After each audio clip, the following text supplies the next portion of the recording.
Right here in front of the table, put your palms face up. Stand shoulder to shoulder, right in front of the table there. Yeah. Rachel or Logan, I'm going to need you. Or Ken, somebody. Okay, shoulder to shoulder. Get real friendly there. There you go. Shoulder to shoulder. Up. We got to move down. Strike lady, you move down a little bit. More. Okay, there you go.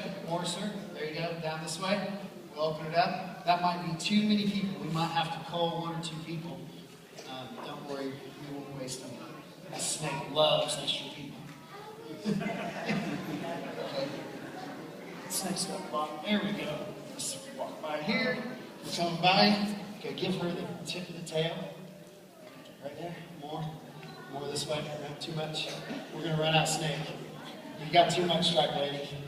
Stop being a hog. All right, good. Good. We're going to have enough snake to go around. Oh, I'm sorry, you guys. Yeah, thanks for volunteering to be a victim, though. I appreciate you. All right, give it up for our volunteers. Yay. Wow. Now, here's why I'm doing this. Because, for one, I want to show you that it's not just Dan the Animal Man that can handle a snake like this. They're very calm and cool, docile creatures. Now, if you had a guinea pig in the other room, or a rat, or a rabbit, right, or a small child that disobeys their parents, and you rubbed them on your hands and came in here without doing what you should do, which is what you always wash your hands after you touch any animal, right? Dogs, cats, rats, birds, your dad. Yeah, always wash. Is your dad an animal? I know he acts like one sometimes, doesn't he? Yeah, because I'm a dad. Yeah, no, he's not an animal, right? He's created in God's image. Even your daddy is, right? According to his likeness. But listen, anytime you touch any animal, you always wash your hands, okay? These adults obviously know that, right? Adults, good. Okay, but listen, if you went in the other room and touched a rabbit or a guinea pig or a rat or something that's prey to this creature, and then came in here without washing your hands, that animal, as he's sticking her tongue out right now, her name's Julia. Squeezer.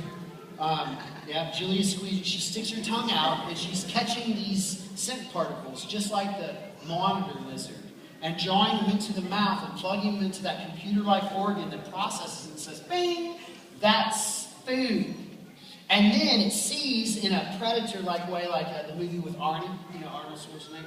That's before your day, isn't it? Yeah, the predator, right? He sees in a thermal kind of vision, right? Well, that's how reptiles see. They see in a heat kind of sensory. So when people get bit by their pet snakes, it's usually because they're holding a dead mouse that's not putting off any heat, but it's putting off the scent of prey.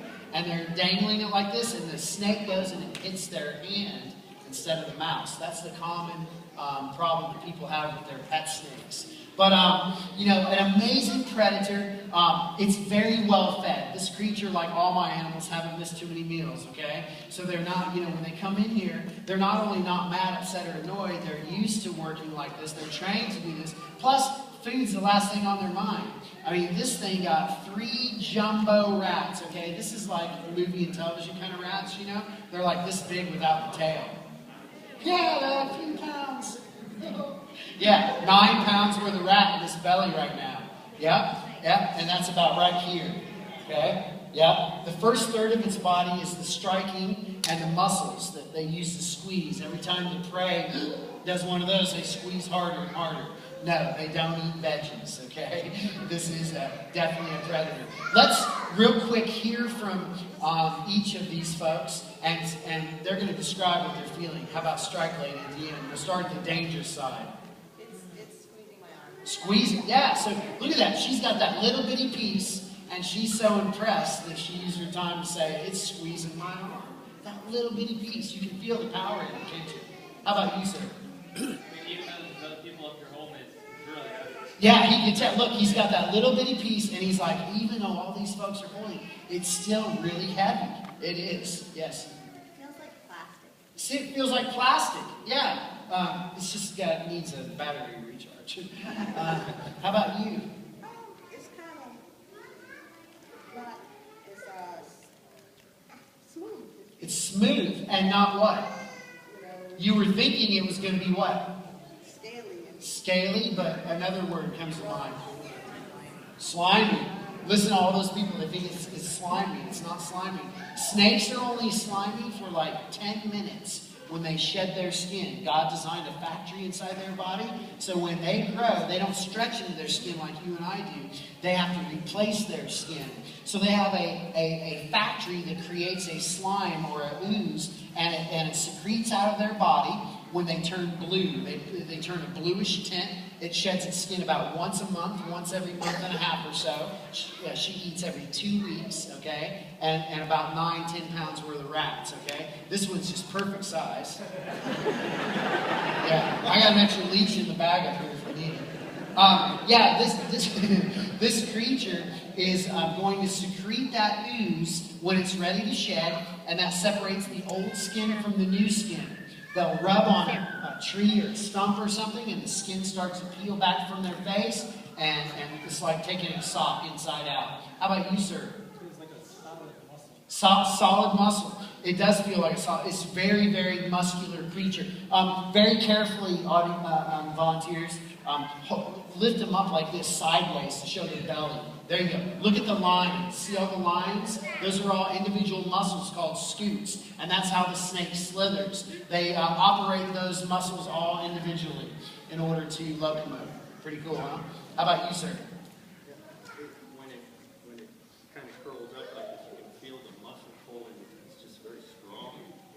It tends to pull me over no matter how many. Yeah, see that? He's saying no matter how many people are holding on to the snake, he can still feel the snake pulling him. He's at the toughest spot right here. This is the heart of the constricting muscles. This is probably the most powerful part of the animal's body right here. That's what it uses, you know. It strikes out, pow. It's not venomous. It's not venomous. It's got lots of teeth there, 200 teeth, 5 rows. Okay, very spiky, sharp teeth. Loves pink. But the snake it'll strike out, and it grabs, and then it just begins to wrap around with the third of its body. Yeah, I'm just kidding. Being that you have the leopard print on and all that, so this thing loves leopards if they live there. What do you think? I mean, yeah, she's really close to my face. Yeah, that's close. No, she's beautiful, but she's very, very strong. I mean, like he's saying, she's pulling me into him right now, and every time she moves her head, I feel like, okay. Oh yeah, very, very powerful creature. This is definitely a 2-person snake at this point, especially in the summertime for me. She smells like cat. Just smells her cats. Loves kitty. No, I'm just joking. Now everybody's like, no wonder you go to the dog shelter all the time, or the cat shelter.